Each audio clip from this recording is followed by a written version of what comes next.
The following is an original Livin' podcast. Well, guys, yet another week, and I am by myself again. This is for the reason of just, there was some other stuff that happened in some other people's personal lives. Really, in this case, Wyatt just wasn't feeling himself, which, that we all come to a point in our lives where we don't feel like ourselves, and we're not mentally here, which I get it. I've been there before. So I decided I'm just gonna go out by myself.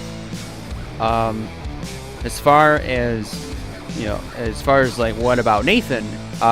Nathan's fine. It's just I feel like the show has a little bit of a better flow with Wyatt. Nothing against Nathan, because Nathan is an absolute great addition to the team. It's just, I don't know. I feel like two hosts to one show, I feel like has a much better flow to one host and one panelist. But that's just my personal opinion. But so here we are for our 41st. I think our 40. Yeah.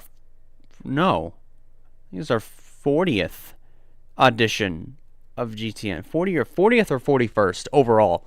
But here we are. We're going to be reviewing Darlington, the Lady in Black, Too Tough to Tame, and for starters, let's get down into the Truck Series, because the Truck Series was one of those races where I kind of was paying attention, but not a whole lot. From the looks of things, we did get some pretty balls to the wall kinds of racing, at least towards the end. We saw 4 wide at Darlington. Yes, you heard that correctly. And if you were watching, you saw that correctly. 4 wide. Coming on a restart. I can't remember at what point of the race. But at the end, I mean, of course, like that was great to see. It was really, really good to see. And it looked like it was going to be, who was it? William Byron? No, not really William Byron, but Byron, surprisingly enough, as one of the Cup drivers that took part in this race, he was not the most dominant guy. It was actually the driver that went on to win the race, Christian Eckes, who was the most dominant guy. He led 82 laps in that event. I don't see anybody else that has led more than that, other than, well, of course, Corey Heim, who led the second most amount of laps at 66. But both of those drivers, Eckes and Heim, were the class of the field when it came down to how much they led each portion of their portions of the event. Eckes went on to win after an overtime attempt. And some people weren't all that happy with the finish, because I think that overtime ended under yellow, because there's a lot of people that really wanted to see the race go to conclusion. But, obviously with, if you have, of course, if there's a wreck to the severity of, it could have sprayed a bunch of debris where the truck or vehicle, after making impact with inside or outside barrier, maybe could have just leaked some oil on the track, or maybe debris would have been shedded off the truck or car, and just get into the racing line. I would understand them throwing the caution flag, but I don't know exactly what the severity of the incident was that ultimately brought out the yellow to end the race. But nonetheless, Christian Eckes was our winners. We're going to go through your finishing results. Stuart Friesen coming home in the 2nd position, Tanner Gray 3rd, William Byron coming home in the 4th position, Carson Hocevar 5th, Raja Caruth 6th, great run for him, Bubba Wallace, one of the guys that Raja Caruth actually, I think was pretty good friends with. I think even when he was learning from Bubba during his time in the NASCAR Next program, he comes home in the 7th position, Bubba did. Corey Heim 8th. Dean Thompson with his first career top 10 finish. He comes home in the 9th spot, and Caden Honeycutt rounding out the top 10. Good deal for Caden Honeycutt, especially for Young Motorsports, Tyler Young's team. Now from positions 11th through 20th, they go in this order. Nicholas Sanchez, Matt Crafton, Ross Chastain, Grant Enfinger, Tyler Ankrum, Corey LaJoy, Colby Howard, Ben Rhodes, Daniel Dye, and Haley Deegan coming home inside of the top 20.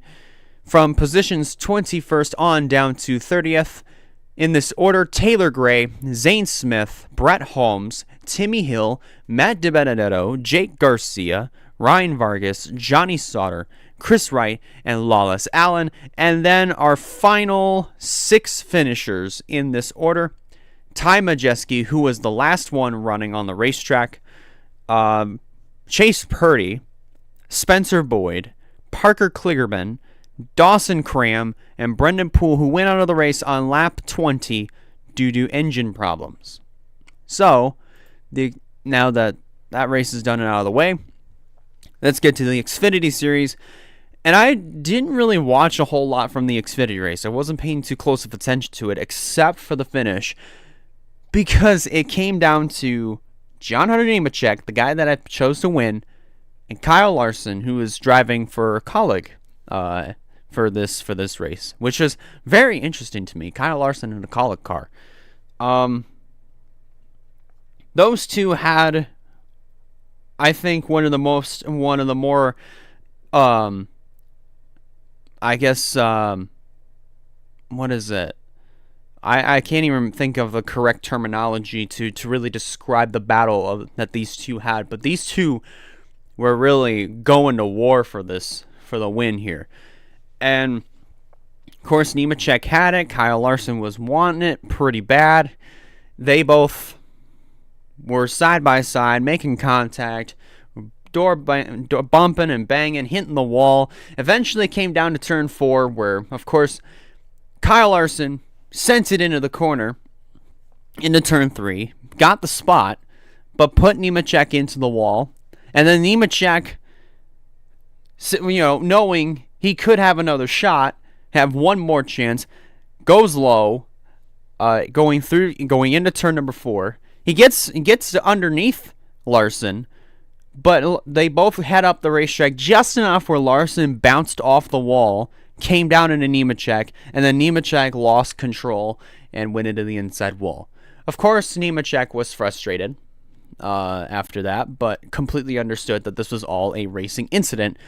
And, of course, Kyle Larson went on to win shortly after that incident occurred. That to me, yeah, after looking at the replay over and over again, yes, you could see Larson did bounce off the wall and come down just enough to make contact with Nemechek that ultimately cost Nemechek either a win or a runner-up finish. Can't say that I blame Nemechek for being frustrated, but he understands just as well as anybody else would if they were in his shoes that it's just a racing incident, and Larson understands that as well. I'm pretty sure that they both might have talked about this after the race concluded and once Larson was in victory lane and whatnot. That's just how the racing world, that's just stuff that happens in the racing world. Some people get frustrated with it, some don't. But now, to go through your finishing results for the Xfinity Series, of course, Kyle Larson the winner, Justin Allgaier coming home in the 2nd position, Cole Custer 3rd, Austin Hill 4th, but John Hunter Nemechek, I will say this, he still managed to come home inside of the top 5. Still managed to get a top 5 finish. Here's the surprise for me. Carson Hocevar, in his, well, not really his debut, but his debut for Spire Motorsports, or with Spire Motorsports. Not his debut overall in the Xfinity Series, but his debut with Spire Motorsports in the Xfinity Series. Really, I think this would be his second start overall for Carson himself. As for Spire, this is their debut. They come home in the 6th position. First top 10 for Carson Hocevar. And it comes at the track Too Tough to Tame. Not bad. That's actually really good. He led 3 laps as well. I mean, he led a small portion of the race. He led laps, which is like, that's cool. That's really, really cool for me to actually see that and go, oh my gosh, this is awesome. Josh Sperry finishing in 7th, Sam Mayer 8th, Kaz Grall in 9th, Corey Heim comes home inside of the top 10 by finishing in the 10th position. That would be his second consecutive top 10 of the weekend after finishing 8th in the truck race and then 10th here in the Xfinity race. From positions 11th through 20th, they go as follows: Sammy Smith, Jeb Burton, Parker Kligerman, Jeremy Clements, Anthony Alfredo, Daniel Hemrick, Josh Williams, Ross Chastain, Ty Dillon, and Brett Moffitt, all completing the top 20. From positions 21st down to 30th, Patrick Emmerling, Stefan Parsons, Brendan Poole, Parker Retzloff, Sheldon Creed, Jeffrey Earnhardt, Ryan Sieg, Matt Mills, Gray Golding, and Kyle Sieg, all completing the top 30. And then our final 8 finishers go in this order: Sage Karam, Joe Graff Jr., Ryan Ellis, Brandon Jones, Ryan Truex, Chandler Smith, Blaine Perkins, and Riley Herbst, who went out of the race on lap 29 due to an accident. That was all after he started in the 18th position. And now for our main event, the Goodyear 400 at Darlington Raceway, which I still think that this is not the appropriate time to have Throwback Weekend. Throwback Weekend should have stayed on Labor Day weekend. Southern 500 weekend. That's when you should have Throwback Weekend. I don't understand what NASCAR was thinking by just moving Throwback Weekend to Mother's Day weekend. Not that there's anything against Mother's Day weekend, but it's just too damn early to have Throwback Weekend right around that point. It should have stayed on Labor Day weekend, Southern 500 weekend. But I eventually digress. So, as far as the Cup race for Darlington, Too Tough to Tame, I paid attention to bits and pieces of the race. Truex, of course, dominated the first stage, led 145 laps before his accident, I believe at the conclusion of stage 2, or possibly a little bit later on. But I know he had contact with Ross Chastain at the end of stage 2, which eventually I believe Ross Chastain went on to win stage 2. But the main thing that I want to talk about, of course, is actually Ross Chastain. Ross Chastain, for the 4th consecutive week, has been involved in some incident that has something to do with his driving style. That has something to do with how aggressive he is with other drivers. And it's gotten to the point where, it's already been that point. We've already crossed that line where drivers are getting absolutely fed up with his driving style. Like, don't get me wrong. I love watching Ross Chastain race. I believe that watching Ross Chastain race is super entertaining. Sorry, I have a little bit of phlegm buildup. But there's always some sort of fine line where he says, I'm going to change, like, sorry guys for racing you way too hard. I shouldn't have driven the way that I did. But then the next week he goes on and he drives the exact same way. We had to deal with that last year. We had to deal with him, being kind of two-faced, where he apologizes for racing as hard as he did, and then the next week he turns around and he races the exact same way that he raced the weekend before. There's nothing, first of all, I want to say, there's nothing wrong. I don't see anything wrong with the driving style that Ross has if he were to tone it down a little bit. Like, yes, he has an enormous amount of talent. an enormous amount of talent that he worked and that allowed him to work so hard to get to where he is now over the course of the last 12 to 13 years.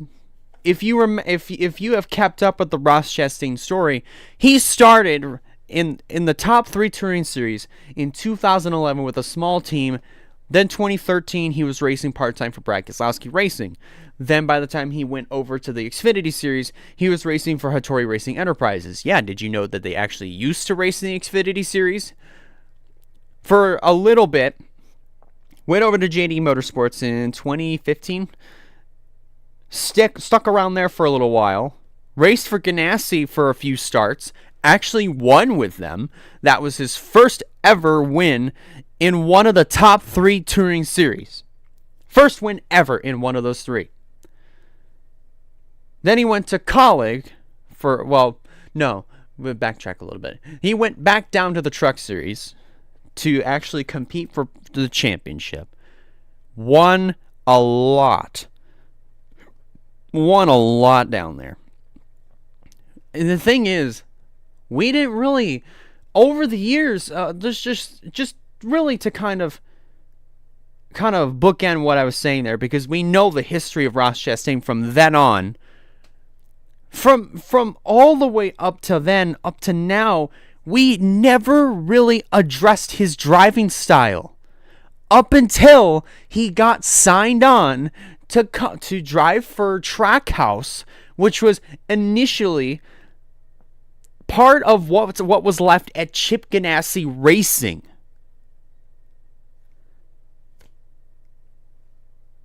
And then 2022 comes around. Everybody was talking about the driving ability of Ross Chastain and how aggressive that he was. How he raced almost everybody on track. Most notably, Chase Elliott and Denny Hamlin. Those 2 in particular really come out, really pop up so much, those 2 come up so much, a lot in my head, as I'm thinking about this. This year, it has been, let me see if I can tally this correctly. Not just Denny Hamlin, but also Kyle Larson, Noah Gragson. There's probably more somewhere sprinkled around somewhere. I don't know exactly where. But Ross, fast forwarding to now, Ross, for the 4th week in a row, has been involved in some incident that has involved his driving style, the way he races. See, there's pros and now to dissect this. Yes, there are pros and there are cons to his driving style. The pros are, this is what makes Ross unique from everybody else. Sure, we complain a lot about Ross's driving style, but there are also times where, and I don't notice this now, of course, as much as we did back then, or really as I did back then, but some people have complained about Kyle Busch's driving ability and how aggressive he was, or of how Joey Logano, how he races aggressively and how he is, and how people have responded to his driving style, or Brad Keselowski and how aggressive he is. This is not the first time that we have dealt with this kind of thing before, but this has popped up so much for Ross. And Ross has gotten the most amount of heat from this, more than I've heard from anybody else over the years of me being a fan, over the last 20 years plus of being a fan of this sport. I've never heard or even seen one driver get so much backlash because of their driving style, when there have been other drivers in the past that have gotten the same amount of backlash, but none heard to such a volume like this. This is Like, I'm not going to defend Ross Chastain for, driving the way that he does, because again, this is what makes Ross unique from everybody else. His will, his fire, and his desire to win races and to win a championship. He came close last year. That was a championship where I feel he coulda, woulda, shoulda got it. But, of course, he just couldn't catch up to Logano in time. But anyways, I eventually digress. But I'm also a Penske fan, so really, what am I to say? Anyways, the pros are, this is what makes Russ unique. This is the type of style where you're willing to do anything to win. And the will to, just a little bit of bumping, a little bit of banging, a little bit of door slamming. There's nothing wrong with that. That is what we need more of in this sport. However, the cons are, the more you do that, the more enemies you make on the racetrack. I.e., Denny Hamlin, Kyle Larson, Chase Elliott, Noah Gragson, in some cases Kyle Busch, after the amount of times that he probably has had some run-ins with Ross.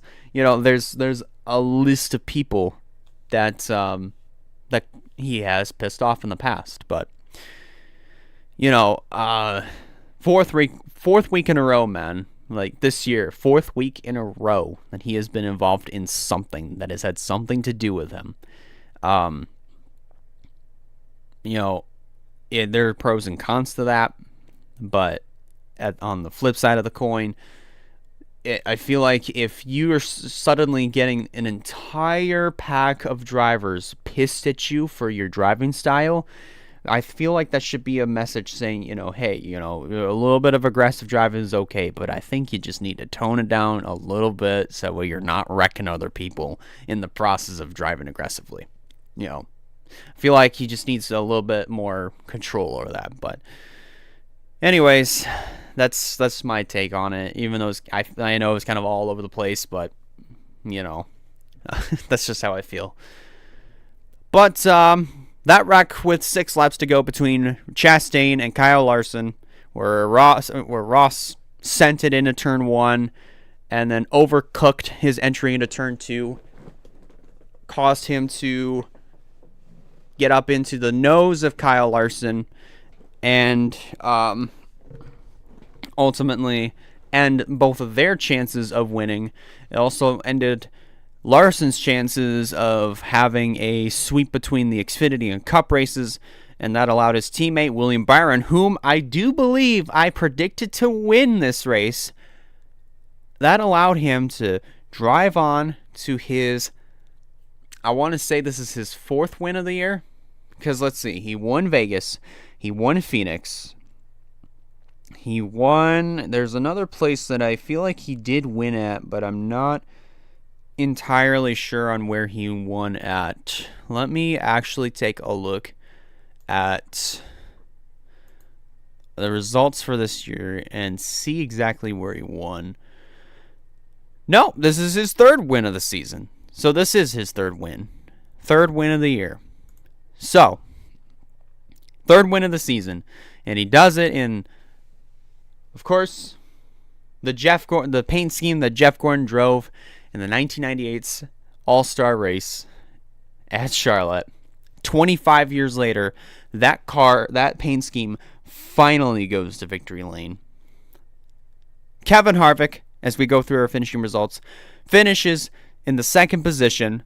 Chase Elliott 3rd. Brad Keselowski 4th. Good run for RFK, especially for Keselowski's side. Bubba Wallace coming home inside of the top 5. Harrison Burton finishing in the 6th position. Kyle Busch 7th. I kind of was, when they revealed that his throwback would be the Lucas Oil scheme that he won at back at Fontana, I was very disappointed with that because I was really hoping that he probably would have run one of the schemes that he ran back at Hendrick, but just oh well. It's done and over with. There's nothing much we can do about it. Justin Haley coming home in the 8th position. Ryan Blaney 9th. And Chris Buescher rounding out the top 10. Todd Gilliland, as we go through positions 11th through 20th. Todd Gilliland finishing in the 11th position. Great job for him. Denny Hamlin 12th. Ricky Stenhouse Jr. 13th. Christopher Bell 14th. Ryan Preece 15th. Then it's Ty Gibbs, Chase Briscoe, Joey Logano, Austin Cindric, and Kyle Larson all rounding out the top 20. From positions 21st on down to 30th, Eric Almirola, Tyler Reddick, AJ Allmendinger, Corey LaJoie, Eric Jones, Noah Gragson, Ty Dillon, Ryan Newman, who made his first start since the season finale in 2021, Ross Chastain, and Josh Berry, all completing the top 30. And then our final 6 competitors goes as follows. Martin Truex Jr., BJ McLeod, Michael McDowell, Daniel Suarez, Austin Dillon, and Brendan Poole, who went out of the race on lap number 39 due to transmission issues. Now, let's go over some of our breaking, maybe, I don't know if there's any sort of breaking stories at all, but if I have to guess, if there's anything that could be another thing that to really discuss, I feel like it would be Ryan Newman's return to the Cup Series to drive on a limited schedule for Rick Ware Racing. So, first start back for Newman. This is his first time driving the next-gen car. Because as we recapped last week, that if Newman is having fun, he could do this for a little while longer. If not, he's done. And from what I've seen from a little quote that from Ryan Newman, actually, if I can actually go back and see exactly what he said, really, if I can find exactly what he said, I feel like one of the things he brought up was he's lucky, he's happy to be moving around. He felt miserable. Now, especially from a driver that is returning to drive on a limited schedule for you guys, for Rick Ware, he was not really all that happy with the performance of the car. It didn't even sound like he was all that happy with all that was going on. If I can actually go back here and, look at this. So just give me a second. Okay, so I do want to correct myself here. Newman did have fun in the car, of course. Just, it's just, when he had his incident, when he was involved in a wreck on, in turn 2 on the back straightaway, of course, he, had complained about, his ribs, having a cramp in his foot. So that was when he felt miserable in the car. But other than that, it felt like he was, he was having fun. He felt like that there was decent speed. So I took that out of context. So my apologies there. I just thought that if he was feeling miserable in the car, I thought that it's just like, man, this car is not safe. It's not good. I'm not having fun right now because I'm afraid this is gonna kill somebody. That's what I thought. So that is my mistake. So I believe that's really all that we can really talk about at this time. So let's move on forward. Let's move on forward to our next race weekend, North Wilkesboro. All-Star Weekend. North, for the first time in 27 years, racing returns at North Wilkesboro. This is the next week's episode. I am hoping and praying that we have people to be a part of next week's episode. Of course, Wyatt and Nathan Stapleton. Maybe we could have a special guest. Just give me a second. I'm going to close my door. But this is a race weekend that I'm really hoping that we have people to talk about North Wilkesboro with, because this is going to be a very important race weekend. Because as I said, first time in 27 years that racing returns to North Wilkesboro, one of NASCAR's most historic short tracks ever. But looking ahead to North Wilkesboro, it's going to be an important weekend. Especially, we have trucks that are going to be racing there. We have Cup, of course, with the All-Star race. This is going to be one hell of a weekend. It's going to be one hell of a time. I'm willing to bet you, especially with the late model races that are going on right now, this is going to be one hell of a week so far.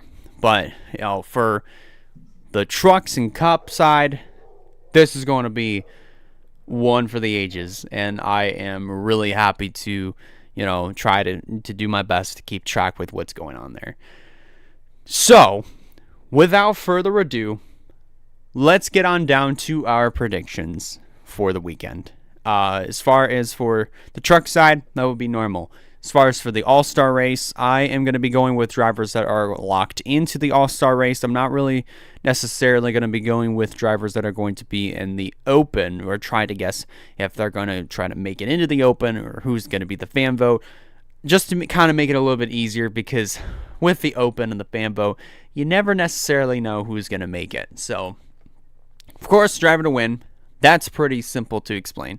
Driver to stay away from is the driver that hasn't been doing well the last couple weeks, or we're just coming up to a track where they suck at. The dark horse is the exact opposite, but man, this sure feels like a second throwback weekend in a row, and this is going to be one hell of a weekend. So without further ado, let's get on down into it. So, driver to win.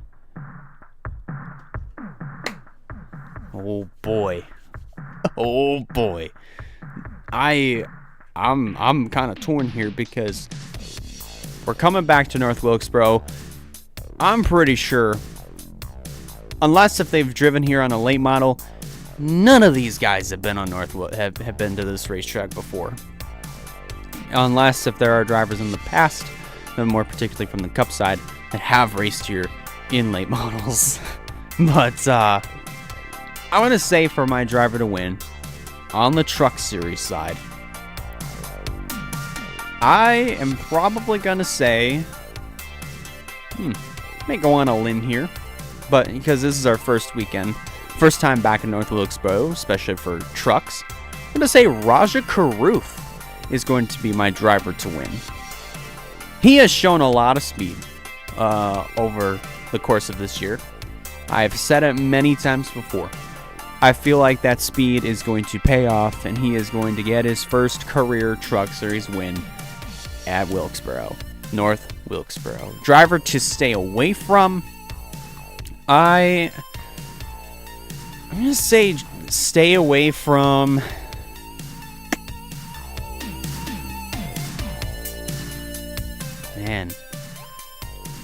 probably going to say stay away from Connor Jones.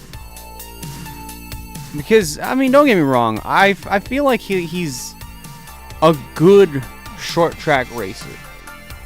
He's done really well on the ARCA side of things. However, as far as trucks, the competition level, of course, is much higher than it is in ARCA. So I'm not 100% sure how he's going to manage that. But my dark horse is going to be Ty Majeski. Ty Majeski, of course, is a prolific late model racer. Just around the same time, just as is Josh Berry, who is going to be in the Open. And I'm really, I really do think that Ty Majeski could pull something off. He could do it. Now, for the All-Star race. for the All-Star race, the main event, the main attraction of the weekend. This will be big. Now, here we go for my predictions on the All-Star race itself. For my driver to win, I am going to say that my driver to win will be, man, even then, it's just like I feel like I have it and then I lose it. I want to say for my driver to win, I'm going to say for as much speed as he's had this year, for as much success as he's had this year, I'm going to say William Byron will be my driver to win the All-Star race at North Wilkesboro. For my driver to stay away from,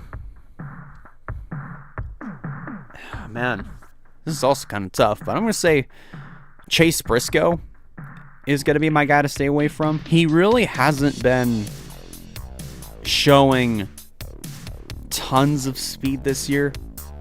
Really recently. So I'm not sure about Briscoe right now. But my dark horse is going to be Kevin Harvick driving the number 29 Busch Light Mustang. The one-off for the 29, one more time in the 29. I'm happy. I'm excited to see this. I just really want to see Harvick either finish strong in his final All-Star appearance or win in his final All-Star appearance, especially driving the number 29 Ford Mustang. That's going to be something to watch. So, I feel like we've gotten everything. I feel like we've talked about everything we need to. The only other thought I have before we get the North Wilkesboro weekend underway is, finally, for the first time in 27 years, we're back at North Wilkesboro. It is saved. It is in the best condition it's ever been since its final season in '96. We're back. We're back at Wilkesboro. We're back in North Wilkesboro, if I can actually talk. But that's going to do it for this week's edition of GTN. Want to thank you guys a lot for watching. If you guys like this, be sure to give it a like. And if you have not considered subscribing yet, I recommend you do so to keep up with some fine content coming out in the near future. And if you are listening to this on Spotify, be sure to hit that green follow button so you don't miss a future audio replay of each GTN episodes, which I'm probably going to change that to maybe Thursdays at noon Eastern instead of 11 a.m. because I feel like that is going to be a chore itself to try to get things up at 11. But that's going to do it. Thank you for watching. Take care, everybody. I'll see you in the next one.